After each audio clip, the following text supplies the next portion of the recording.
Hello, everybody, and welcome to the Human Echoes rundown for Kong Skull Island. Kong is here, baby. Kong is king. Kong is life. Woo! So, I like this movie. Is what I will start off by saying first. It's not. I can't argue that it's a great movie. I'll argue that it's a good-ish movie. Okay, I will. It's definitely okay. All right, it's in like definitely in the realm of okay, trending towards good. And I will start off with the problems. Okay, because you'll know right off the bat that I do like this film. Okay, I came out with a huge smile on my face. But as a person who watches films and thinks about films and sort of, tries to unpack what they're doing right and what they're doing wrong, this film did some stuff wrong. And starting off with just there's something that this film is trying to do in its messaging. And you probably noticed it from the types of posters that they were circulating, from the tone of many of the trailers, that there is a baked-in idea here about the Vietnam War. And the Vietnam War era is a very interesting place to set Kong. And it ends up being a great, there's some really cool stuff in here related to the Vietnam War. But they want to go farther with this.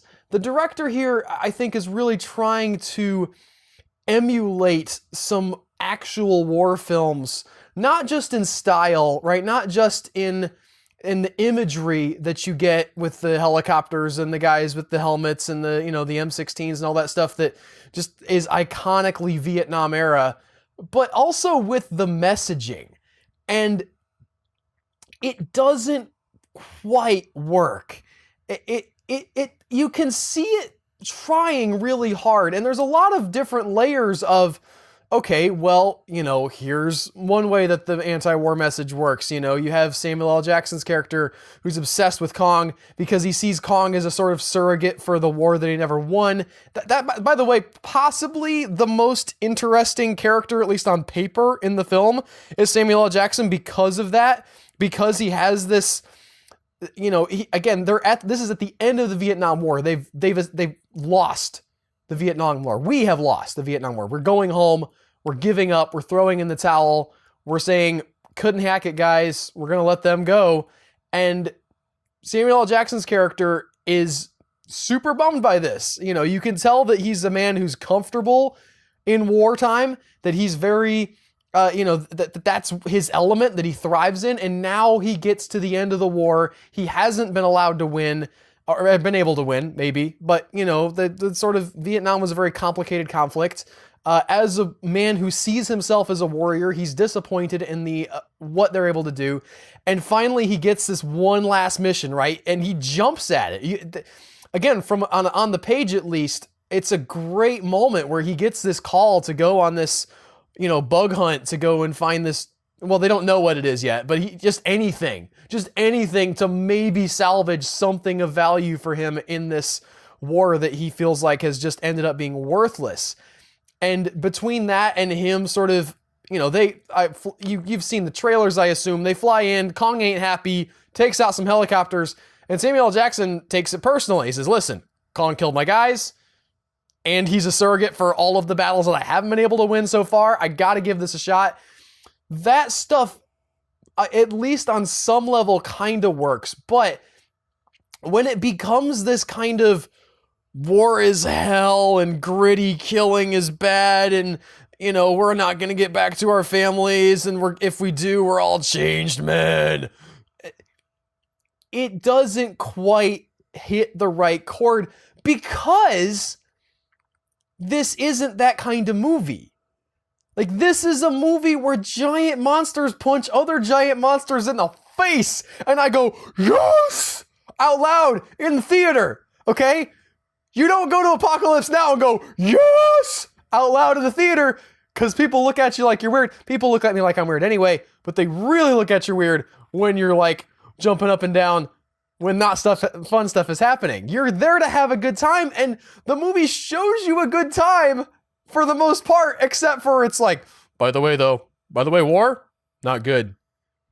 But did you know that war was bad, kids? War's bad.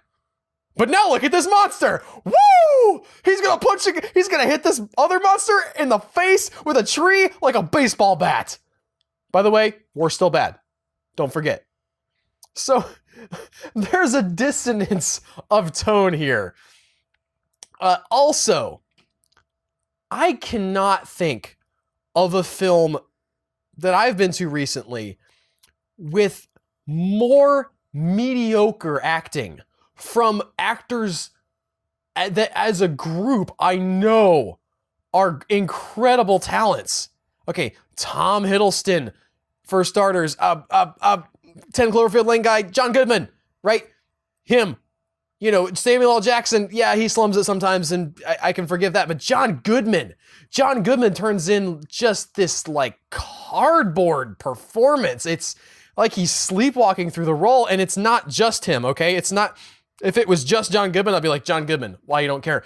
But everybody has so many of these line deliveries that you think, okay, well, that was supposed to be meaningful and poignant, and just, it kind of fell flat. There wasn't, I 100% blame the director for this. It's so uniform, all right? Now, I'm not saying that nobody gives a good performance. John C. Reilly kind of has a fun manic thing going on. Brie Larson, probably the standout performance for me, just because she doesn't have like a lot of characterization, but she at least gives some depth to how she plays the character. And that's impressive considering, how little she really has to work with. Everybody doesn't, it's fine. It's fine for me that the characters aren't that deep, but the way that the characters are played could have been deeper. Okay, we could have intoned more depth up from the characters if we'd had these actors giving a little bit more, saying lines that for the most part were actually pretty good. I don't think the script is at fault here. There are moments where you'll see a scene and you'll be like, okay, I know where this is going. But then when the person delivers the cool line that you knew was coming, it's just sort of like, that's what you're going to say? That's how you're going to say that? That's how you're going to say that line? You're just going to let it... Really? And there's a number of those. And I think that that's a problem. The movie visually looks almost too good. There are like so many pretty shots that it almost bogs down the film in just like, here's a shot of Kong framed against the sunset. Here's a slow motion shot of Kong fighting some helicopters. Here's a slow motion shot of some explosions with some deer running away. Like this is the every frame of painting people's like, wet dream of a movie, but that's not how movies work. Okay, you can't just have every frame be a painting. They all need to sort of flow together. There's a nitpick. This is 100% a nitpick. But there's a ship that takes these people to Skull Island, right? It's not a large ship. You see the ship at one point spread out, and there are 3, maybe 4 helicopters on the deck. And they're close together, all right? Like, I was thinking, wow, it's going to be dangerous for these guys to take off. I hope their rotors don't clip each other. I hope they don't have the backwash thing that happens sometimes where if the helicopters fly too close together, they fall out of the sky. Not cool. And then the helicopters take off, and there's 400 helicopters. And that's a little bit of an exaggeration, but it's not that much of an exaggeration. There's so many helicopters that are just all of a sudden there because cool helicopters in Vietnam, guys. I don't begrudge the movie that, again, because that's like an element of fun, but it was like, could you not have just shown those helicopters getting there? Like on other ships or something? Did we run out of budget at the end of the movie? Just be like, whatever. We were going to CG in those other ships, but it'll be fine. I don't know, but it just seemed like a weird oversight to make. So there's all of that, and there's the fact that these 2 or 3 different groups get split up, after the attack on Skull Island, right? You have your big attack. They find Kong. He's not happy. Thrashes some helicopters. People go down in different places, and they're all split up. And the different groups have sort of differing objectives, but they never, like, once they're split up, they never feel like part of the same story. And for me, that was almost a problem of editing. Like, they would just chop without, there are tricks that you can do, like, establishing shots and sort of setting up, the end of a scene to tie into the beginning of another scene. And the movie didn't do any of that really well, and it was trying to follow all these threads. It sort of just hopped around however it felt like it, and made it feel a little bit jarring. So, those are the failures. But, and this is a big but, okay? This butt is bigger than Kim Kardashian's butt. After the injections, monsters. The monsters in this movie and the creatures and the way Skull Island is presented as this, like, you've seen the trailers, right? You've seen Kong, you've seen the Skull Crawlers, but Skull Island is not even like the original King Kong, where you just had, well, it's a bunch of dinosaurs and some weird bugs. Like, they went all out. They made up their own monsters that are, based on things that you may have thought of before, but the designs on some of these things are incredible. The effects are amazing. I love that stuff, okay? I love the design of giant monsters when they're really done right, and each one is given a great chance to shine.